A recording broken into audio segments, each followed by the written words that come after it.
shattered dreams. End of times ain't what it seems.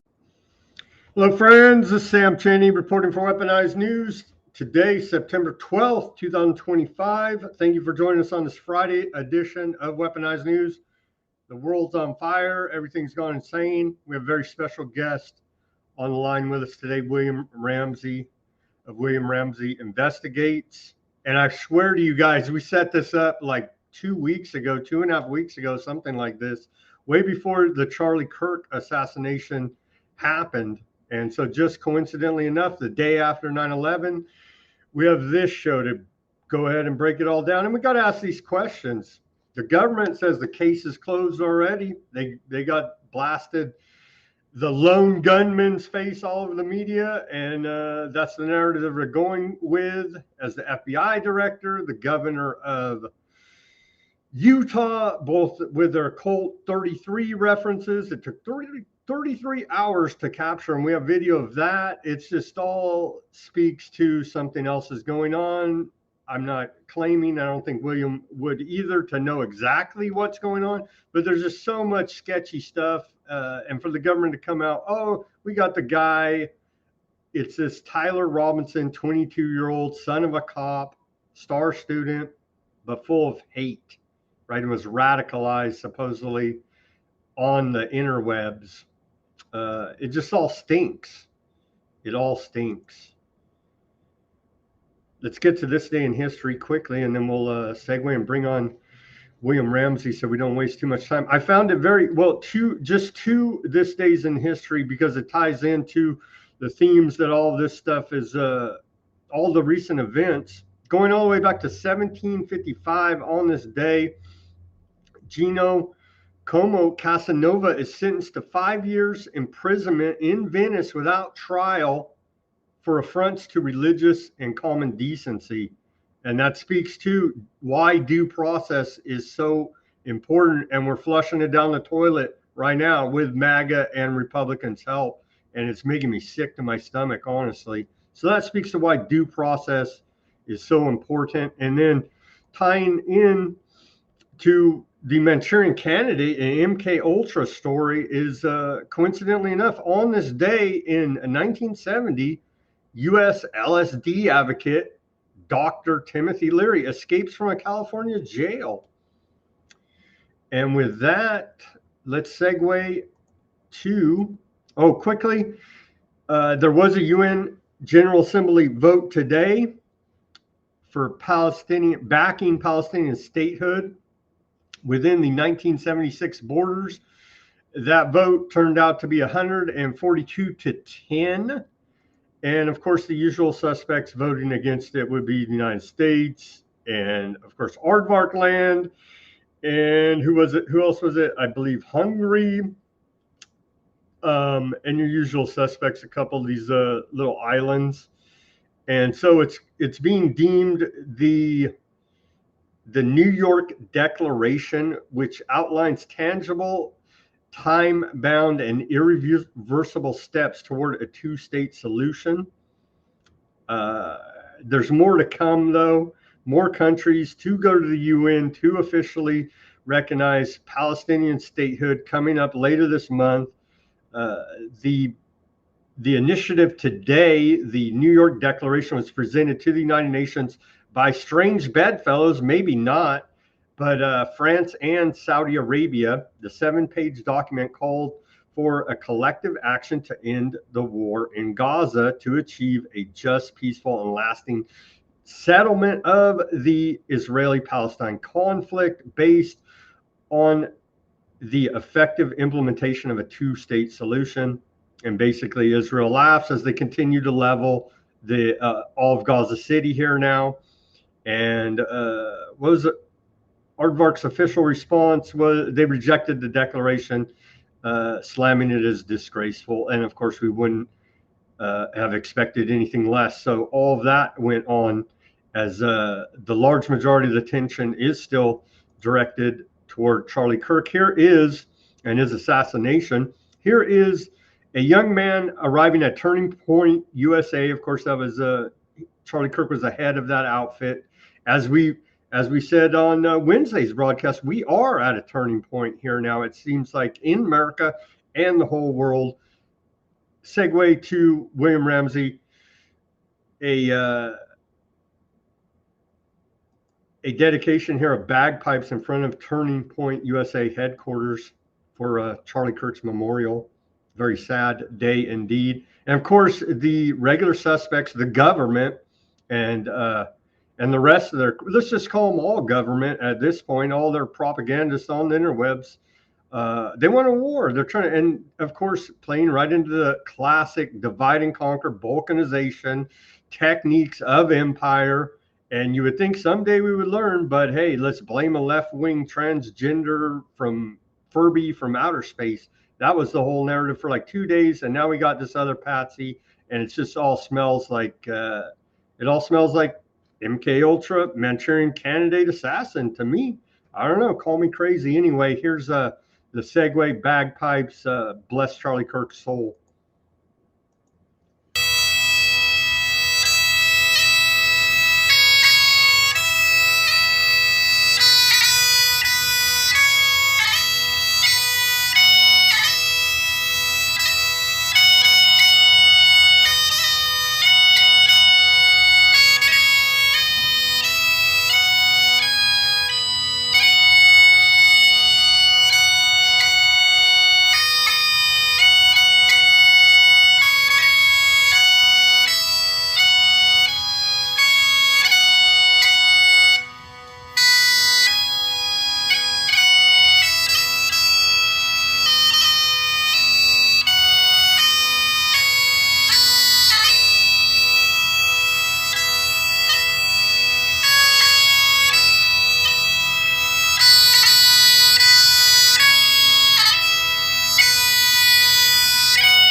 William Ramsey, author, researcher, podcaster. You go deep on the occult topics that not many other people go there, and amazing work that you're putting out there on the interwebs.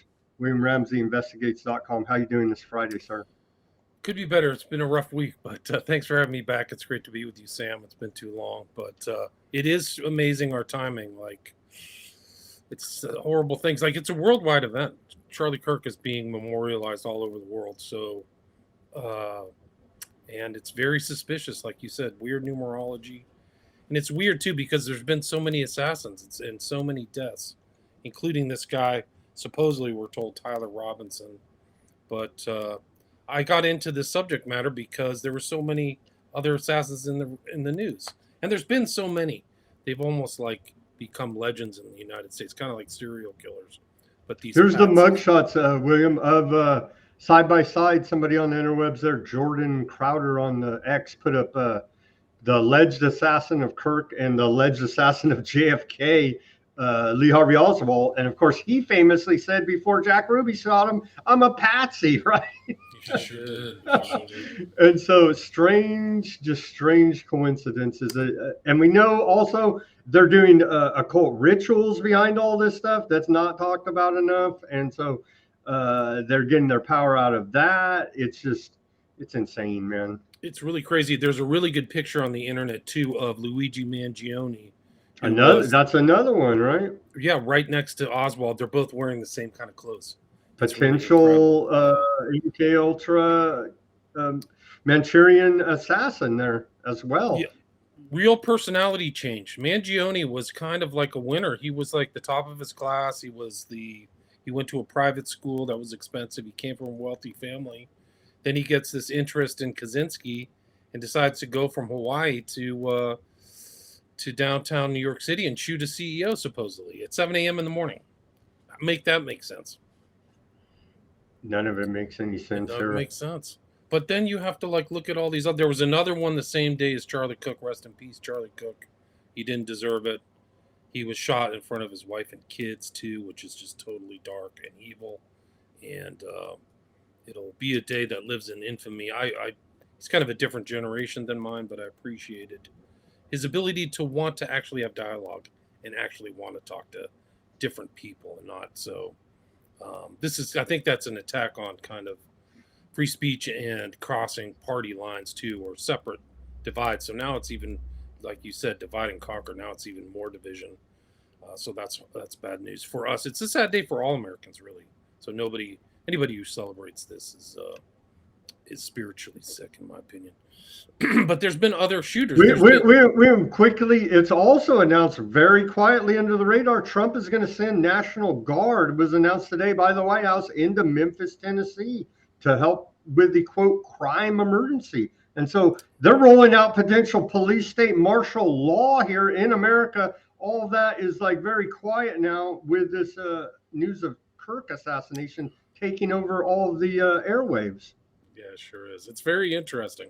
A lot of strange things have happened. And also people have tried to move into his space. So it's almost like some of these Ben Shapiro said, there's video of Ben Shapiro. I can't even play it because the guy makes me want to puke, saying that he's now going to take over the mantle of Charlie Kirk at Turning Point USA. And we know he's a self-admitted proud Zionist waving Israel flag everywhere. So did the dildo rabbi. Oh man, that guy is obviously a provocateur, right? He's like your stereotypical meme of a Jew on the internet and goes out and acts crazy, provocative, trying to incite antiseptic behavior against them. Obviously, I think you're right. But what's interesting, these guys are totally shameless. They didn't even have Charlie Kirk has not been buried yet. And they moved in right away. Right. This is really suspicious. Well, they see the profit. I'm not trying to profiteer off Charlie Kirk's death, but like one of my biggest videos I had in a long time on Rumble was just reporting 2 days ago when it occurred about it. I got over 1,000 views on it. It's like, wow. You know what I mean? But so they see it's popular. They're going to try to capitalize on the clicks for sure. Turning Point wasn't some small outfit. It wasn't like thing. It had huge cultural import, and it generated $80 million a year. So it's a decent sized business in itself. Charlie Kirk was an important figure. Well, chapters all over probably almost every university in the country and junior colleges as well. Right. So these guys moved into that space. And if you see this history of assassinations, especially since JFK, whose anniversary is coming up soon, a couple months, there's people in the wing. So like when they killed MLK, Jesse Jackson was right there to move in. Right there, literally right there. Dipped his blood in MLK, then came on, but he's a more benign, pliable, less in your face kind of civil rights leader. You could give Jesse some money and some women, and he's fine. You know what I mean? These things happen. You have to look at these assassinations about who's going into place as well. Because some of these people, who's going to fill that void? JFK to Johnson, right? That's very important. RFK to the Nixon ends up winning the election, right? That's 68, I believe. So many of these things, like there's somebody's in behind. If Reagan died from Hinckley, guess who slips into power? Oh, the former head of the CIA, George Bush. Right. So these are so Charlie Kirk. It's just so weird. One of the strange things about Kirk, about the day, and I really kind of like I had a couple interviews that I canceled so I could kind of follow the news. There were strange things that were very similar to the JFK assassination to Charlie Kirk. There were two fake arrests. One was a guy who was like in other places at strange times saying, shoot me, and he's a distraction. So what's he doing there? Taking up police resources and stuff. And then the police also arrested another guy with like an air gun, but he looked like he could have been, maybe the other shooter or this guy, Tyler Robinson. So that kind of connotes to me or imparts to me that there's forethought, that this isn't just a lone nut. They'll make it a lone nut. All of these guys, the MK assassination, they're all turned into lone nuts, right? It's a lone nut. Allegedly, they're reporting that they found some weird inscriptions on the shell casings. Right. Like implying he's some kind of incel, left-wing, weird guy. That's the new model. So Robin Westman, really, if you remember him, that's the guy for the church shooter. He had all of the kind of nomenclature of the modern assassin all over his stuff. He wrote stuff about other shooters and things like that. And it referenced Cremo. If you remember Robert Cremo, he was, I think, in Minnesota too, where he shot and killed 7 people in on a parade route, dressed as a woman. Do you remember that? I remember that. That was a very bizarre one. Yeah. There's so many. And then there was recently, just this year, this guy Nikita Kasap, who was going to kill Trump. He was actually one of the Trump assassins, and he killed his parents. And he was associated with the Order of 9A. I think you and I did the Global Death Cult book, right? And that ties into that. So that's kind of why I went back to this kind of concept of the Manchurian Candidate and the film, because I think there's a lot of information in the film. There was a book written by Richard Condon that came out in 1959, and then the film came out in 62. And there's a lot of, Condon was very well researched. Condon actually went out later, would write the intro to like one of the more important mind control books called Operation Mind Control by Bauert. So Condon wrote the intro to that. Like he was knowledgeable. And I think that that's kind of one of those films, like you can call it entertainment, but there's films that portray to us the facts behind the scenes. And I think Manchurian Candidate's like that, much like Eyes Wide Shut, or maybe some of these other films that really show how things happen. That's why I think that Manchurian Candidate is in that grouping. But it's about kind of somebody being handled and put into place. Like this is a total spoiler, but like the main character, his name is Raymond Shaw. He's taken, he's brought into this place in Manchuria. He's mind control programmed. He's sent to the United States to assassinate somebody at a nominating convention in Madison Square Garden. And it's full of occultism. Actually, Condon put in a bunch of 11s. And this is and it's all based off of U.S. prisoners of war in Korea being mind controlled, experimented on by the Korean communists. Precisely, yeah. It's a real story. So those are real stories. There was a real interest in the 50s. Before MK Ultra, we know MK Ultra was started by Alan Dulles in 53. But there was a real concern about Cold War mind control techniques. And they had seen some of these guys who were fighter pilots who were captured, and they came back and they had undergone thought reform or behavioral modification. So there was a real interest amongst the elites here in the U.S. about all this stuff. And so the Korean War was 1950 to 1953.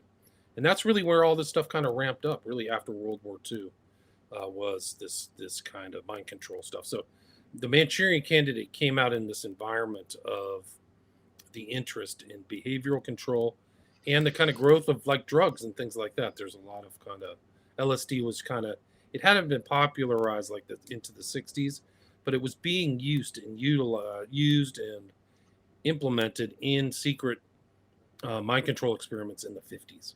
William, have you seen the latest news on LSD? They're floating the idea. This is, I reported on it a couple of days ago, but I just pulled this one up again. A single dose of LSD treatment could keep anxiety at bay for months. They're trying to roll it out now as some type of treatment for mental health, anxiety disorder, generalized anxiety disorder, GSA. And now they're saying that seems pretty hardcore to me, man. Have you ever done LSD, William?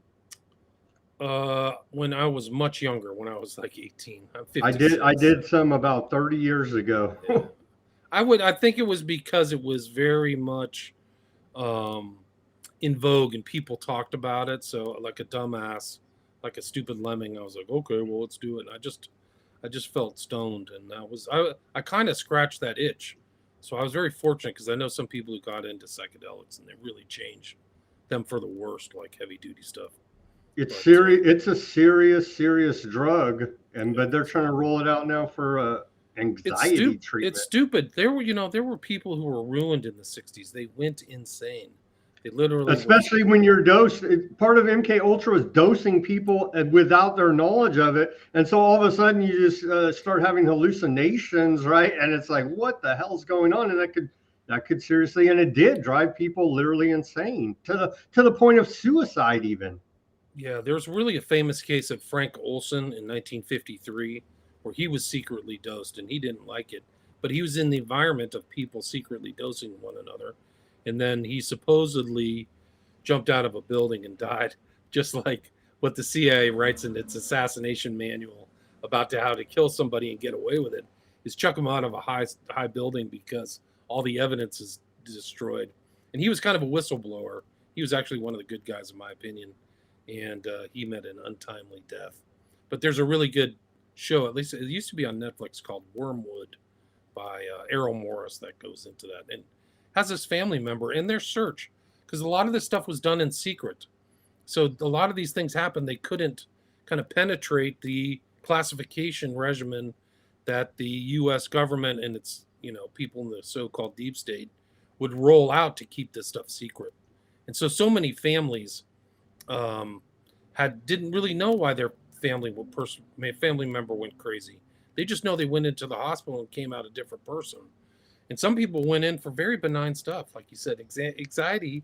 People have anxiety. So that's why I see these stories today. I'm like, what the hell is the MK Ultra again? They're doing it again, and using the cover as, hey, we just care about you and your anxiety. And it's like, oh hell no! Look what these guys have already done. This is crazy.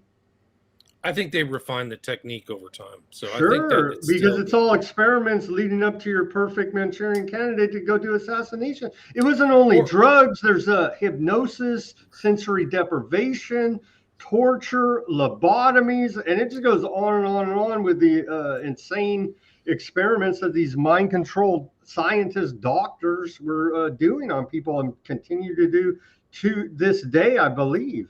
They had benign names like psychosurgery, but that's basically kind of like a lobotomy, where they literally go into your brain and make sure that you don't have any long-term memory, so that you're almost like that in that movie where the guy doesn't have any long-term memory. Like they did incredible. They did implants, like they never admitted it, but one of the main guys, his name was Jose Delgado. He was at Yale, and you can see a video of him forcing a bull to stop with implants, electrodes in its brain, remote controlled by radio. So there's no wires. Like literally he hit a button and the bull would stop. And they asked him, did they ever try on humans? And he says, experiments were done. He never said specifically what they did. But that goes back to this whole notion of classification about this stuff. So it was all classified, so the public can never see it because it's all national security, right? But you mentioned all these terms and stuff. There's a really important case that came out just in July. It got verified or validated as a class action in Canada. It's called Chaney versus McGill University and the Victoria Hospital and the AG of Canada. And it's really this history of Ewan Cameron and his really crazy deranged experiments that are very complex, and these techniques they're using and winnowing and refining, just like you said, over time. But it's the history of it all the way up to the present day, and it got certified. And what that'll do is that the class will then expand because people will come in and join the class, right? So as a kind of informational disclosure function of this lawsuit, which is public, it will get more and more information that we can read and stuff. So it's a public kind of document. It was published in the court system in Canada. It's an amazing case because it goes through all. They actually mentioned Frank Olson, who I just mentioned. They mentioned a whole bunch of other people, Ewan Cameron, that we know, and some of the lesser known kind of MK doctors that were around that had externally very normal, what would you say, like public, perceptions. They're Dr. Jekyll and Mr. Hyde. So in the public, they're psychiatrists or psychologists helping people out. And then during the day, they're doing crazy experiments on unwitting subjects in total violation of the Hippocratic Oath and of common, consent. Like these people did not consent to this stuff. So it's really crazy. I mean, this is the context of this Manchurian Candidate and all these strange events that we've endured since the JFK assassination. The JFK assassination was obviously a pivotal event for our country, much like Charlie Kirk. But I think that's why the importance of this film is because, get this, the film, the Manchurian Candidate, was okayed by JFK personally and the decision to make it was made by JFK and Sinatra together. So JFK's power as president greenlit Hollywood to give the okay to make this film. So his actual involvement in the film is really something else. And then a year later, this kind of Manchurian patsy, if you look into Oswald, he gets weirder and weirder. He's obviously not a full lone nut. He's being handled much like the character in the Manchurian Candidate, Raymond Shaw. Oswald has all these handlers and they're moving him around. And like Raymond Shaw, all the weird stuff with Oswald going back and forth to the Soviet Union. Exactly. Much like this guy who, Raymond Shaw, right? He's in Manchuria, he's in communist China, and then he gets brought back for the big event. And Oswald's the same way. He was at Atsugi, and we know they were doing, you mentioned LSD. They were doing LSD experiments at Atsugi in the 50s, early 50s. We know that. There's actually a document you can see on some of these FOI things where after Frank Olson died in 53, Alan Dulles himself wrote a letter to Atsugi and said, pause all LSD experimentation. So that means they were experimenting with LSD at Atsugi, which Oswald was there in 57. And then in like 50, he gets brought back to the States. Then he so-called defects. And there's paper, like he's noted in the papers as a defector. He's in William, in this article from Wired magazine, it talks about more than 30 universities and institutions participated in CIA-funded research for working with MK Ultra experiments. It was a huge program. There were 149 sub-projects, and it was funded with millions and millions of dollars. It wasn't some kind of like fly-by-night thing that happened in one place. And what we're talking about is just what's been disclosed, declassified, and other whistleblower testimony and so on. Imagine how much we don't even know that went on. That's an excellent point. MK Ultra was the research component. We don't know what they did with all that stuff. But like some of these things, like you think that it's all just kind of, drugs and warping the mind. But some of the experiments were creating cults. Like if you know the Course in Miracles that's promoted by Oprah and Marianne Williamson, are you familiar with that? That comes out of an MK Ultra sub project. Like literally, it's bandied around. It's bandied around by like these New Agers. They have no idea that these two psychologists who did it were paid by the MK Ultra funds. Like you cannot write this stuff. They're like, here's a mind control program to help get your cult followers in line. It's a series of self-guided kind of meditations. Like you repeat this stuff and you read it, and there's like a course. It's a course in miracles. So it's really becomes much more sinister when you realize where it came out of. So look up A Course in Miracles. It'll blow your mind. So these are just other elements. We don't know what other cults they made, whether it's the Manson family or anything like that. But what I think they pulled off and what they aggregated would blow people's mind. But Oswald's a perfect example of this guy who was handled as a patsy. He was brought back to the U.S. and he had all these guys overseeing him and pretty much watching him for the rest of his life when he died at 24. And the list is very long. David Ferry, Clay Shaw, who Garrison charged with a criminal conspiracy to kill JFK in 67, I believe. De Mohrenschildt, who's also Russian, who came to the U.S., and then Ruth Payne, who found the rifle, right? So even this thing today, this story about the rifle and Robinson and Charlie Kirk, excuse me. They found the rifle in the woods. They say nice package there for them. All the evidence that you need to close the case. They found the rifle that supposedly Oswald used at Payne's house. This woman, Ruth Payne, who just passed away. She literally passed away like a week ago or something like that. But it's just really incredible how he was overseen and how Oswald was handled all the way. Ruth Payne came in. She did there's a really good documentary about it called The Assassination and Miss Payne by Max Good. I would check it out. But let me play these clips quickly here for you. William, here's the where they're doing the 33 reference. Both of them do it here. First, the Utah Governor Cox. Let's watch this short clip, and then we'll go to Kash Patel, director of the FBI, both making these occult 33 references. It's just, come on, man. You know? You know, this bad stuff happens. And for 33 hours, I was praying that if this had to happen here, that it wouldn't be one of us. That somebody drove from another state, somebody came from another country. Sadly, that prayer was not answered the way I hoped for.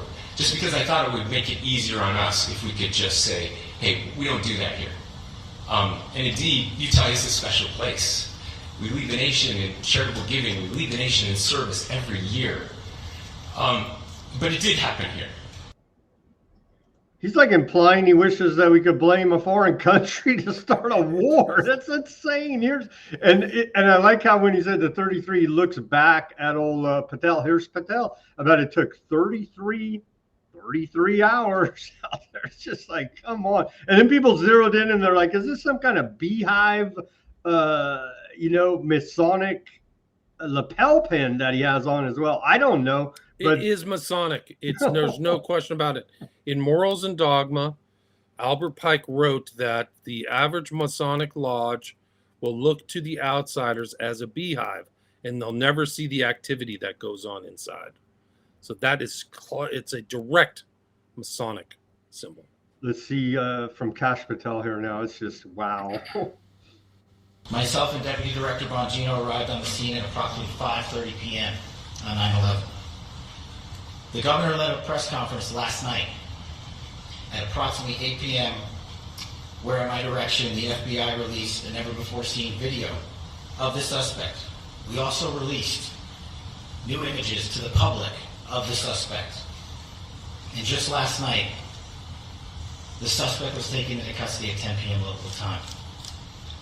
In less than 36 hours, 33 to be precise, thanks to the full weight of the federal government and leading out with the partners here in the state of Utah and Governor Cox, the suspect was apprehended in a historic time period. You got a 9/11 in there too, right? He did. 11 is the number of magic. Maybe you can play that video that I sent you about the Illuminati numbers in Manchurian Candidate. This is written by Condon. There's 11 people. So when they get taken into Manchuria, it's an 11-man troop or 11-man unit. So like he's implying that this is a magical act. I think Condon is implying that. I don't know, is this playing or not? No. So then it's like a magical act into the minds of America. This is an important. He writes, Yen Lo had inserted so many new values and perspectives into minds of the 11 Americans. So like they're literally like thought control, thought things. The main character, Raymond Shaw, is like everything he does it at 11 o'clock. There's a 9/11 in this. 911 names were stricken from the list. The lesser decorations forthwith created. That's crazy. Yeah, so he like wins the Medal of Honor. They structure it so that Raymond Shaw wins the Medal of Honor in this. It's really crazy. Total immersion time into the this is like they're saying magic. Total immersion time into the unconscious mind of the subject during the first contact had been 11 hours. The critical application of deep suggestion was observed during the first 11 hours of immersion. So it's really crazy. Like they're literally putting it in there. And then when Sinatra has his really bad dream, the first thing, this is the beginning of the film, it happens at 3:11, right? So it's another 11. And you can see it right there on that clock on the left, right? And then there's a 77 here. We can watch this video. Can you hear that audio? No, I think you had to share it with the audio. I think you missed that button. Let me see if I can figure it out. When you go to share it, it asks you at the bottom. There's like a little slider button and it says share audio. I think something like that.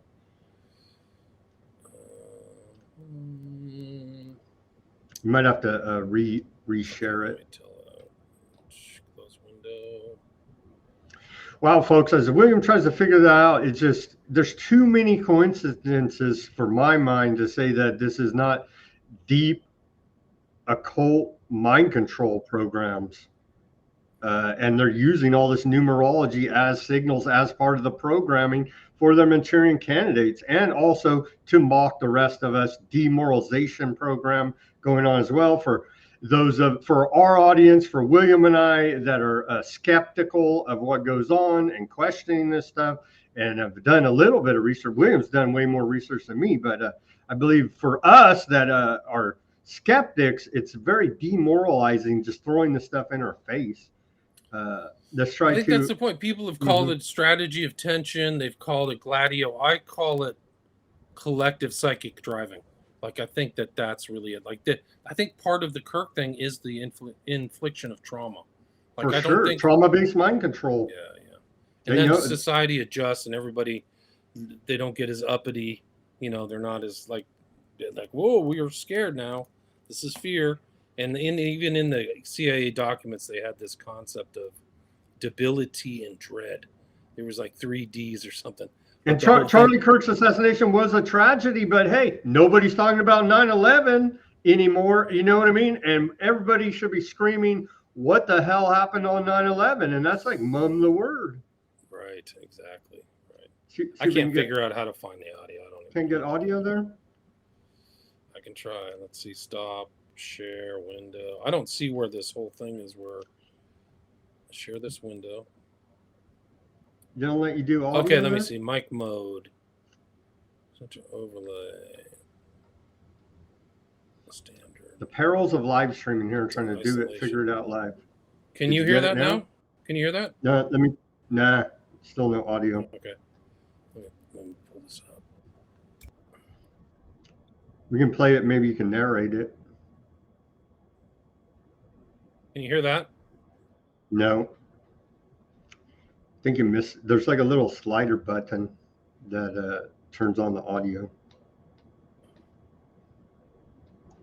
Sorry about that. We're trying to produce this show live, but forget it. It's too much. I don't know how to do it. I don't know. I don't use stream often. I found this an interesting coincidence as well. All of your ex-influencers here, it looks like they all got the same memo. They're all reading off the same script here, calling for a war. They've declared war.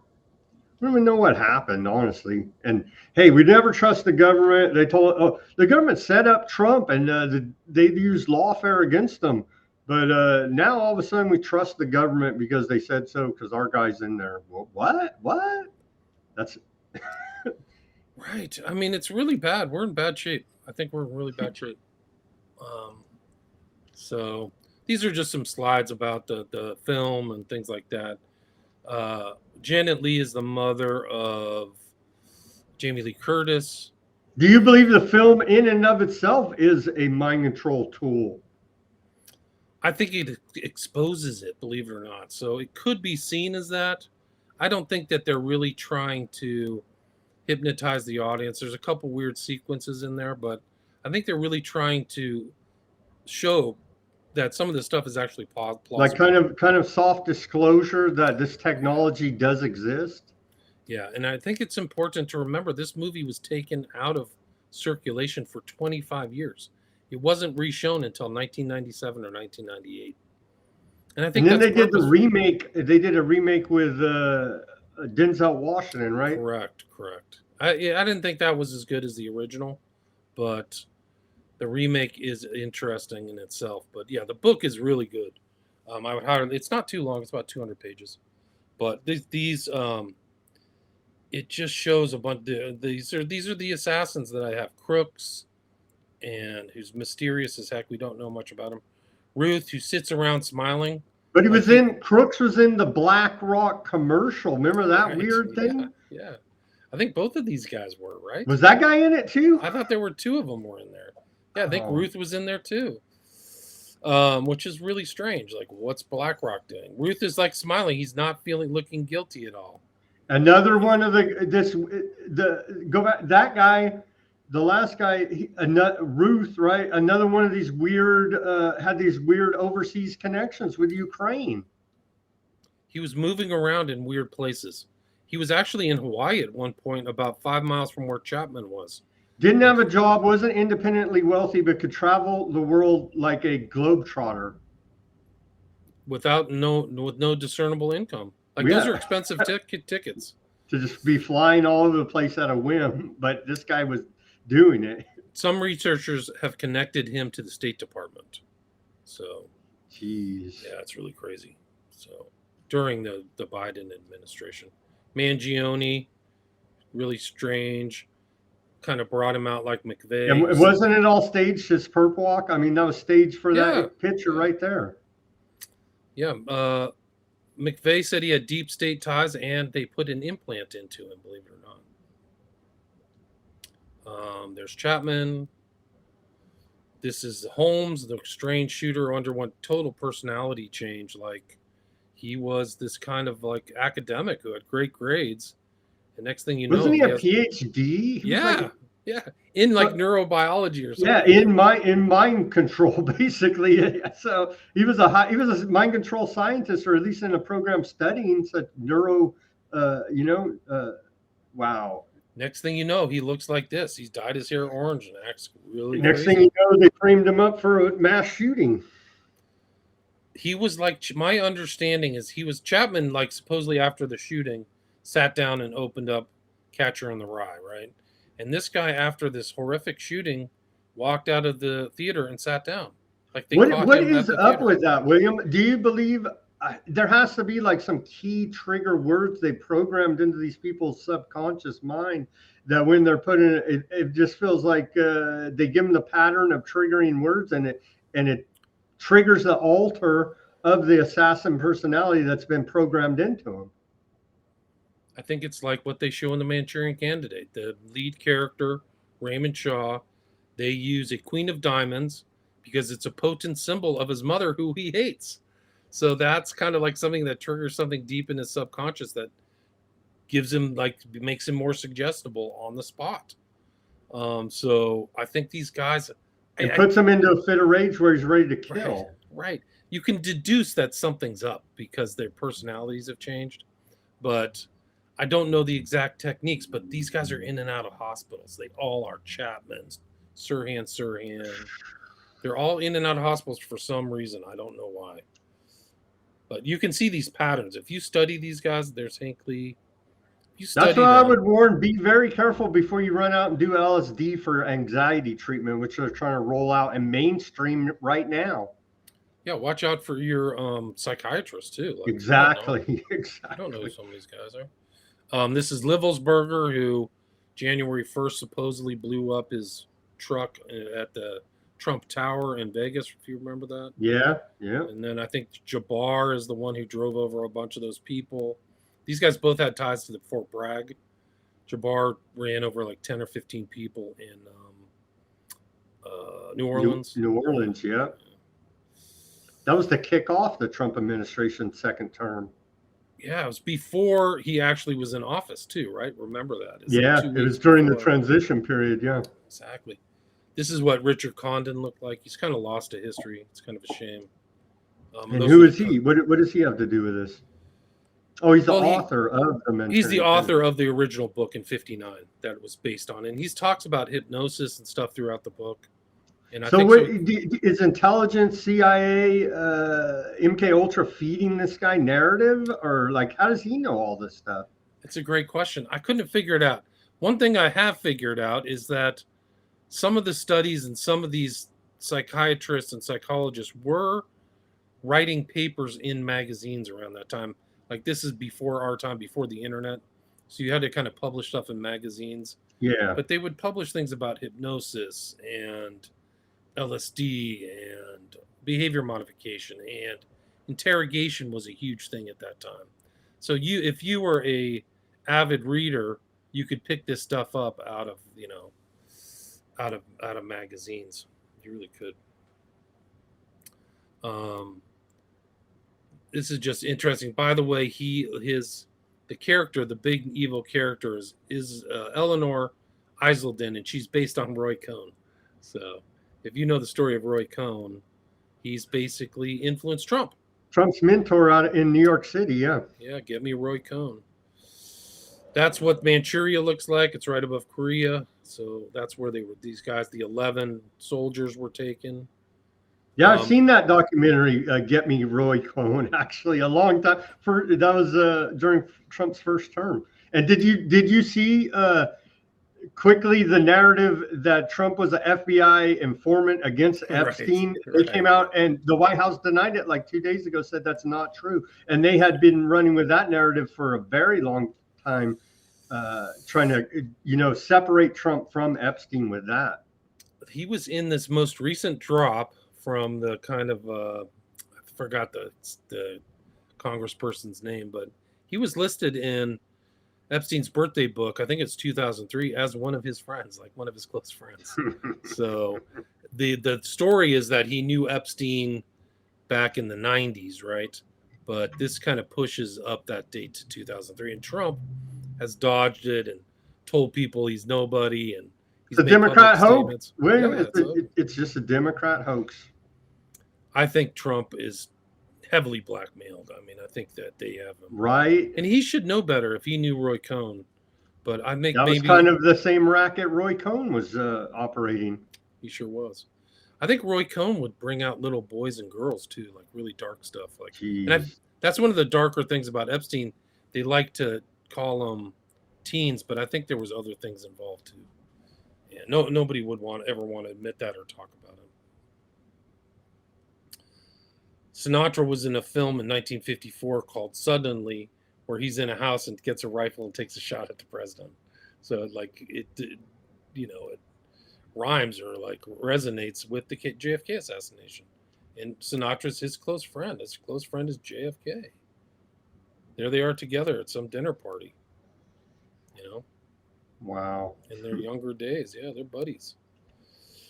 Sammy Davis Jr. said that Sinatra knew JFK so well that he had a direct phone call tied to the White House.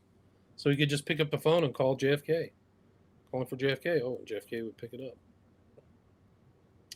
This is the kind of resonant symbol for the Manchurian Candidate, the Queen of Diamonds. In the solitaire game, right? They would play solitaire. And this is kind of some of the stills. It starts off with them in Korea in 1952. That's Raymond Shaw, played by Lawrence Harvey. And he's 77. You can see the Medal of Honor around his neck.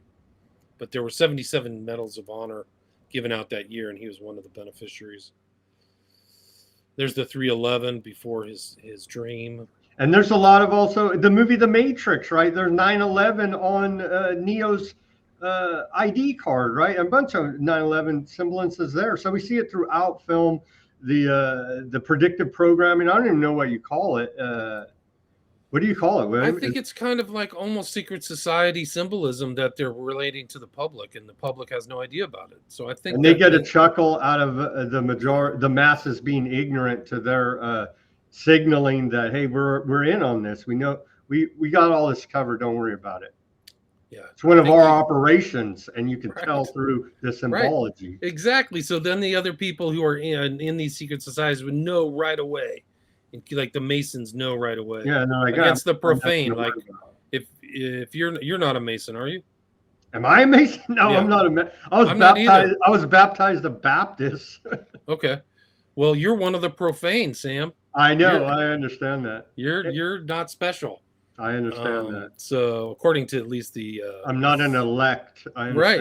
According to the Masons, you're kind of like somebody. You're just a big one of the blobs that they can. I have the what's it called? The Manly P. Hall Secret Teachings of All Ages, all-time classic there. So, Manly P. Hall supposedly hypnotized Sirhan Sirhan. Have you heard that story? I have not, but it wouldn't surprise me. Sirhan was passed around all these places. There was one researcher who played Sirhan Sirhan at the Tate residence, at the Tate Polanski residence where they were killed. And coincidentally enough, he's Palestinian. Yeah, and he was heavily traumatized. So he was there right at the beginning of Israel, like in 48. And his family had to like live in a church. He was Palestinian Christian, and he had to live in a church. And there was he was savage. There was really savage fighting. And he saw it at a very young age. So they say that that's part of the traumatic mind control. And that they get them when they're children. Correct. What happens, those people disassociate a lot easier. That's how they deal with the trauma. Because the trauma is so intense, experiencing war firsthand for a child, you could see how that would be just so traumatic. You couldn't go on. So you had to, break apart you had to put that away in your subconscious so you didn't have to deal with it. Exactly. Like seeing people die, like they would poison wells with human bodies and people got raped. I mean, it was really ugly. Like people talk about like, oh, Israel's created. It was created through like bloodshed. There was an Aliyah and a Nakba at the same time. So a lot of Jews from around the world came to Israel and then they kicked out people and put them into Gaza of all places. I think mainly after 67, I'm not sure. But a lot of those people in Gaza were people who lived on other parts of the land. And they were put into these camps. Now they're being genocided, so it's really sad. But that's kind of past history that's still kind of present. This is the famous sequence where these guys are. Do we think Sinatra, quickly here, William, do we think Sinatra in real life? Because, there's reports from like Kathy O'Brien, one as being a childhood mind control victim, naming all kind of famous politicians, celebrities, and whatnot, saying they're doing this in real life behind the scenes for sex slaves, for other type slaves, assassins. Do we have any reporting if Frank Sinatra was part of that program in real life? It's a really good question. We know like Marilyn Monroe was with Frank like a week before she died, and he was close to her too, and JFK and RFK were around that whole situation. And her death is very suspicious. And she was actually, many reports suggest she's a MK Ultra, Project Monarch, mind control sex kitten for the quote elite. Exactly. So to answer your question, one of the people who's the consultant for this film is a guy named William Joseph Bryan Jr. Have you ever heard his name? Maybe. But he was friends with this guy. This guy's a big time like hypnotist controller, but he's friends with Sinatra. That's why he's consulting on this film. He's friends with Melvin Belli, who's Jack Ruby's attorney, and he's also friends with F. Lee Bailey, who's another attorney, OJ attorney, if you remember. But he was a mind control. He actually got censured or brought up by this California State Bar for predating or being a predator for his clients because he would hypnotize them and have sex with them. And he actually got busted trying to bribe one to shut up. He wanted to give her $25,000.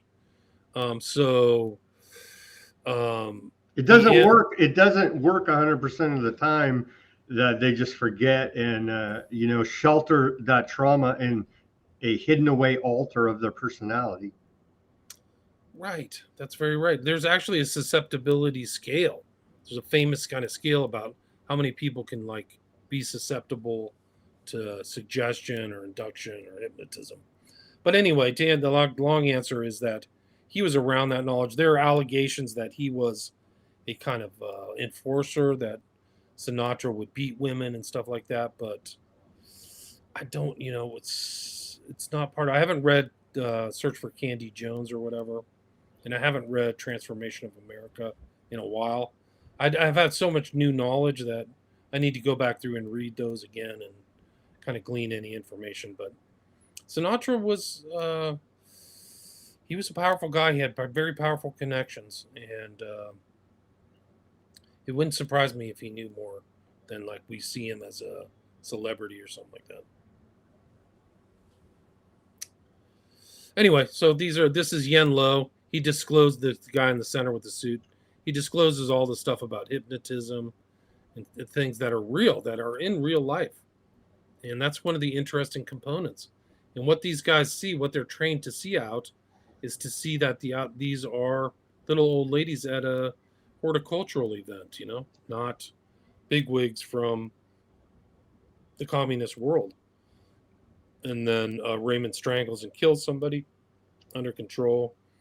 Sinatra wakes up, He has post-hypnotic suggestion things where he actually says, Raymond Shaw is the kindest, bravest, warmest, most wonderful human being I've ever known in my life, which is totally false. Nobody likes Raymond Shaw, but they all say nice things about him because they've Sounds like how Trump talks about the new former Al-Qaeda reform radical jihad terrorist president of Syria now.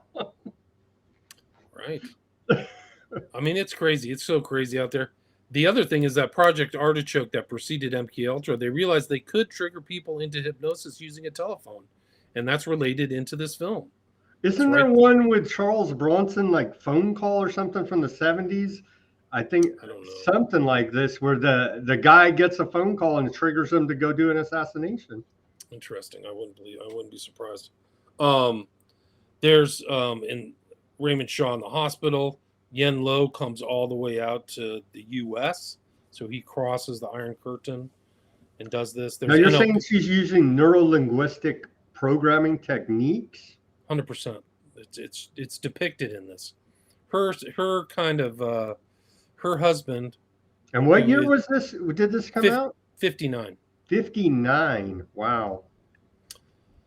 This guy can't remember how many communists there are in the American government, and so and it shows the character of Eleanor Iselin is very sophisticated on psychological states, and so she has him Heinz, and she like trains him to associate Heinz 57 with 57 communists. And that ties in with old John Kerry and his Skull and Bones connection. Inadvertently, I think so. Inadvertently, right? Yeah, but I think that the interesting thing is that then he can remember it because he symbolized the number 57 in his brain with communism and Heinz 57.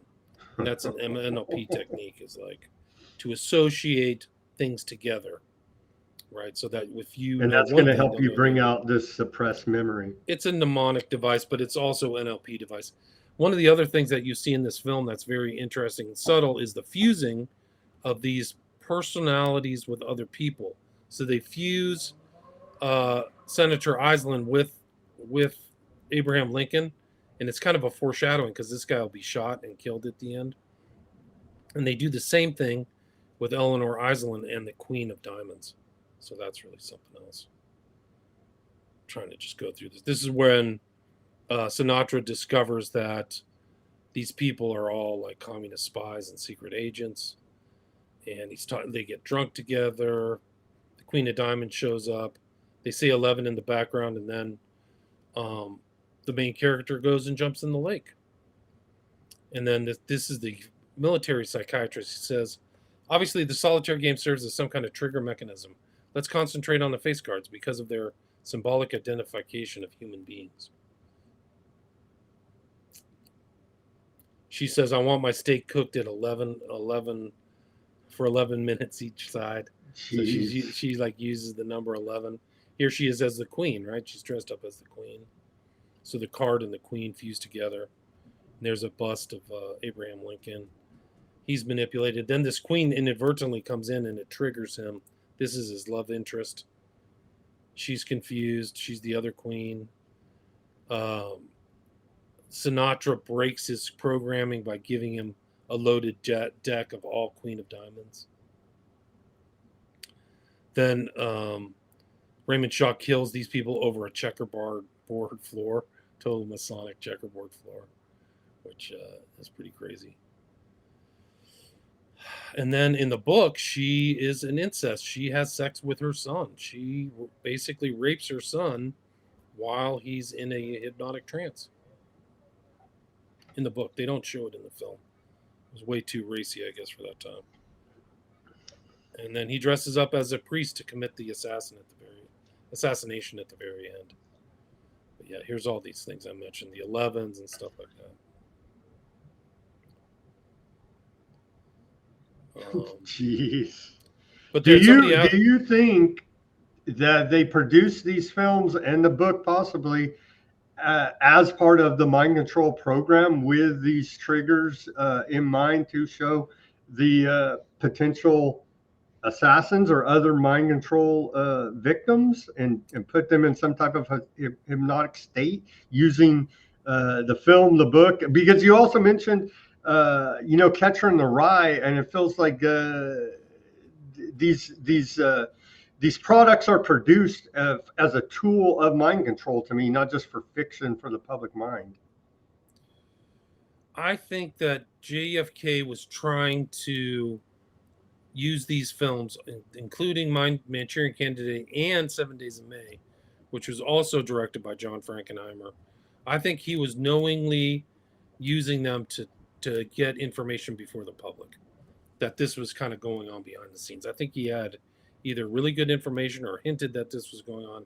7 Days in May came out in January of 1940, and it's about a coup of the United States. The 7 days of the 7-day coup, military plot to take over the government. And so I think he knew that this was going on. He was actually involved in the filming of 7 Days in May because they wanted to shoot at the White House. So he actually took the weekend off so that Frankenheimer could be on site on the White House before JFK is shot to shoot scenes on the White House, like in the White House, or, they basically were in the White House or in certain parts. So I think that JFK was deliberately doing this and okaying, green lighting these films. So, and Frankenheimer is a stalwart Democrat. He's a total left winger at that time. So he's part of the left wing team, so to speak. So yeah, so I think they're seeding the ideas. I don't think they're using them as trigger mechanisms or anything like that. So that's 7 Days in May.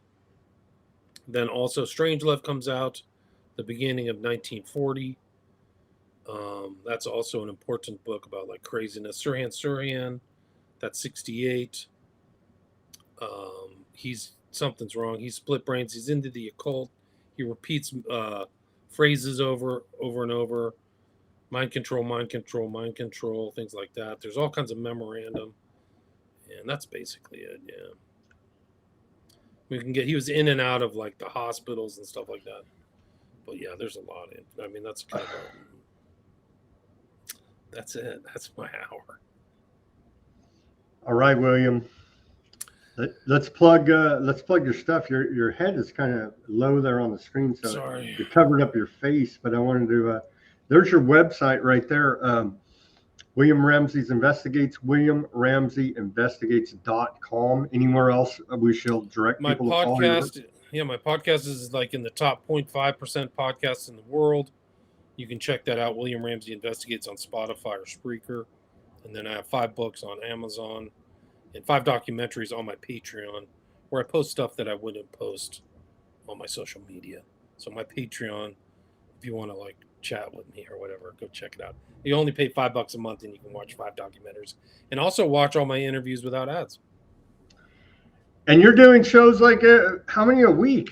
A lot, right? You're interviewing author after author after author. It's hard to even keep up with all the work that William Ramsey Investigates is putting in here now, but out there independently reporting. And like I said at the beginning, you're doing these deep dives into the cult. And I listen to some of your shows. I'm like, wow, I never thought of that, making these connections that you wouldn't even think unless you listen to William Ramsey. You'll be like, holy, I cannot believe these connections behind the scenes and you interview other investigators as well and connecting all these dots. And you're like, oh, wow, this is just I think you're proving beyond any doubt that the dark occult are the puppeteers behind the scenes here now, orchestrating the very large majority of world events, if not all world events, pushing us toward their one world government agenda.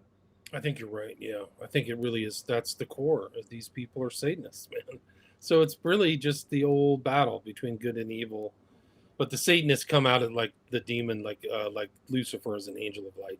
So that's kind of what confuses people, So that's an excuse the Freemasons say, right? There's videos on the interwebs you could find where they're low-level Freemasons, 3rd degree. They're like, hey, we're serving Lucifer, the Lord of the Light, and they're like, what? What are you talking about? Right? They say, bring the light, the bringer of the light. They use that word. So do Bailey and all these other people at the, UN and all that stuff. We are in in trouble. There's a lot of really dark actors out there, and some of these films expose them. And I think that Manchurian Candidate, in the book and the film, they were kind of trying to show the public this is possible. And I think that's the importance of it. And you can go through the list of all these people recently that are very strange. Like, we don't know some of the background. Some of these people are handled. Like, I think that the guy Peyton Gendron, who drove, for some strange reason, drove all the way to Buffalo, New York, and shot that place up. He had some kind of FBI handler or something like that. He was reportedly talking to feds on message boards on the interwebs right before he did it. And the guy he killed was supposedly this alternative energy guy that was going to roll his technology out to the world. And coincidentally enough, he got whacked over there. This guy, Tyler Robinson of Charlie Kirk, is supposedly a Redditor online all the time. And if you read my book, Old Global Death Cult, almost all those guys are radicalized by just being online all the time. They don't have face-to-face contact with people. They're on Iron Forge or some other thing. And, hey, have you heard about the far right? So get outside, touch some grass this weekend, spend time with family, put down your phone, enjoy the fresh air, get some sunlight, recharge your mitochondria, and stay safe. But yeah, I mean, the one of the things about all these shooters too is that their internal connections aren't looked into. Like you said, like they're just going to cut and dry this case on Robinson. We got him, we're done, but they're not going to look deeper into like who's he talking to. They're already calling for the death penalty. It's like that's why due process in this country is so important, because the government can make any claim they want against you in the media, and they're going to say you're guilty. And it's like, wait a minute. We have due process, rule of law, allegedly, in this country, so you can't just make accusations against somebody. It has to be proven in court, and you have to be convicted by a jury or peers to get the death penalty. For example, as they're calling for this Robinson character now. And so the large majority of the public mind already says case closed, he's convicted, the government told me on television, we're done deal. It's like, no, come on, that's not even our system. That's insane. That's tyranny. That's the system of tyranny under King George that we fought the Revolutionary War against, this type of behavior by the government. But MAGA seems to have forgotten all this. Yeah, no, it's the process is part of the thing, because then discovery and all the information comes forward. Mm-hmm. And that's one of the things that happened in those major assassinations in the 60s, at least of MLK and RFK, is both of the perps pled guilty, so that there wasn't anything. They didn't have to go to trial. And the Aubrey Oswald, before we got anything, he got whacked. He got whacked by Jack Ruby, and then Jack Ruby mysteriously dies of a turbo cancer. You know what I mean? So on and on it goes with the cover-up, no trial, no discovery.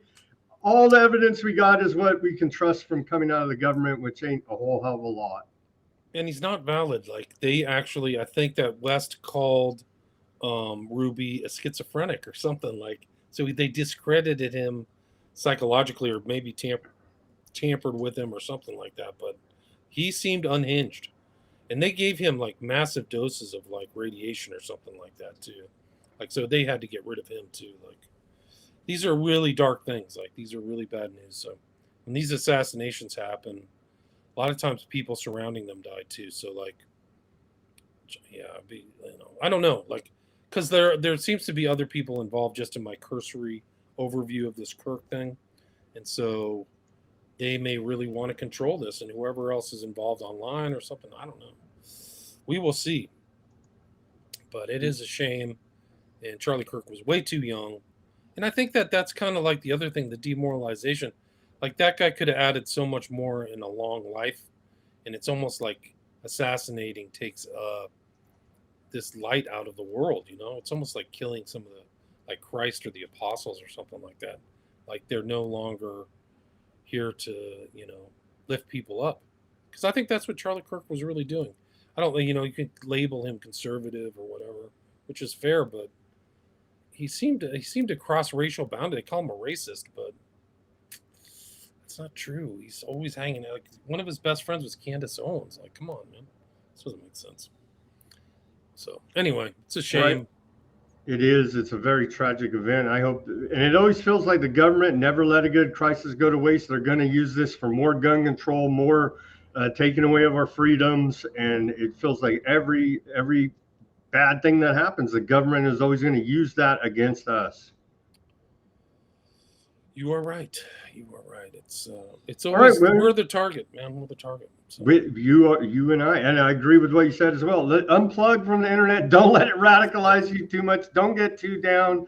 We're going to keep going here, but yeah, bless Charlie Kirk and bless you, William, for God all of bless your you hard too. work. And a reminder again, that big MK Ultra lawsuit is going on out of Canada, and so we need to keep tracking that as just keep exposing more stuff about this, and it's definitely all very real and very well documented at this point, and more to come. And so we're going to continue to cover it here at Weaponized News. I'm sure William Ramsey investigates as well. Thank you very much, William, and I'm going to go back and re-watch Manchurian Candidate as well, but maybe I need to decompress after the whole Charlie Kirk thing. As always, everybody do your own research. Peace, love, and freedom. Speak out and take action. Have a great rest of your Friday evening. We'll see you back here on Monday for more Weaponized News. Thank you again, William Ramsey, investigates.com.